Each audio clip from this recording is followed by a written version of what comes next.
It's been a busy week for me, for multiple reasons. Who knew that flat out ignoring someone could take so much out of you? I feel that I need to take on some familiar territory. Sort of. It's time to take on My Little Pony Tales, as described as Brony Curious as the anti-friendship is magic. It's not as bad as G3, but it's not exactly harmless either. Whereas G3 is saccharine and stupid, Tales, which is technically not G2, has absolutely abhorrent morals, most of which come from having the male characters being both the love interests and the antagonists. You see how that might be a problem, right? TV Trope says that this particular episode has unfortunate implications. So, let's see why in the Tales episode, Stand By Me. Let's start with the theme song.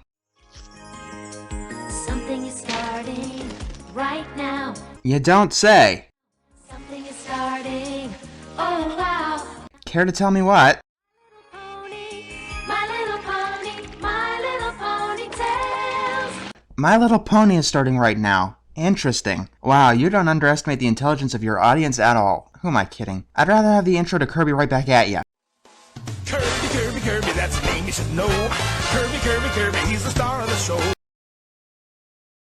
I think this says the words My Little Pony more than they say Kirby in the 4Kids dub. And no, we are not comparing the two. And that was 1 minute and 10 seconds out of an 11-minute and 10-second episode. It starts with some ponies playing with a toy radio. Beautiful! A mechanical marvel, positively state-of-the-art. And it's all yours? What's it do? Well, it's got the works. Records, plays music. I mean, look, it's... Wow, 5 seconds before it started to sound like a commercial. That's just wonderful. No refunds! A cult named Teddy laughs at her because he's both an antagonist and a love interest. He takes the radio, presses random buttons, and makes it break even more. Some of the other ponies thought that he was trying to make it better, but the majority of them thought that he meant to break it. And he refuses to apologize because apologizing makes you a geek? Okay then. One of the ponies talks to the janitor, the bell rings for class, and then we see a blue hoof take the radio. Hands up, how many people think that Teddy actually did it? Because you know that's what they're going to do. And it just so happens that today they are going to study pony courtroom procedures. Wow, forgetting about somebody has never been so difficult before. Melody realizes that her radio has been stolen, and when Teddy smugly walks in, she blames him, and he has a tape on his hoof, which could have come on when he broke it from before. So one pony who probably thought that Teddy did it gets to be the judge, one pony who probably thought that Teddy did it gets to be the prosecutor, and no one wants to defend Teddy, except for Sweetheart, who only does so after every pony else backs up.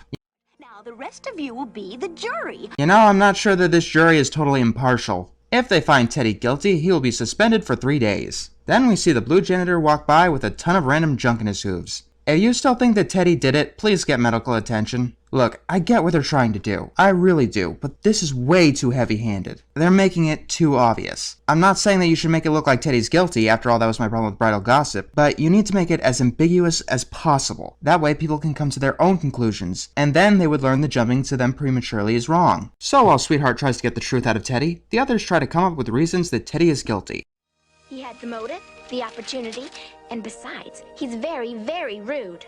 Sweetheart's defense of Teddy ostracizes her from her friends. What the fuck? Okay, that was totally weird, but whatever. The prosecutor, Bright Eyes, the other Bright Eyes, calls Clover and the other Bon to the stand. What about the cassette player? Did you see Teddy take it? That's the attorney's job, not the judge's. This courtroom is a disgrace. Something. He's really not like that at all. Who said that? It couldn't have been Sweetheart because her mouth didn't move. You just don't know him like I do. You don't know the boy like I do. Oh goody, a song! So he purposefully kicked her over and then gives her food. There are people who do that on a larger scale, like get someone kicked out of their house so they can force them to live under their own roof. They're not exactly what I'd call sweet. And he keeps doing it. That's great. That's not sweet. That's passive-aggressive. What's in his heart? Do you? Do you really? Teddy gets called to the stand in order to help prove his innocence. Yeah, but I don't have one. I'd do anything to get one. Wow, you suck at this. Dead. You gotta help me. How can I, Teddy? You really truly convinced the jury you did take it. Try this.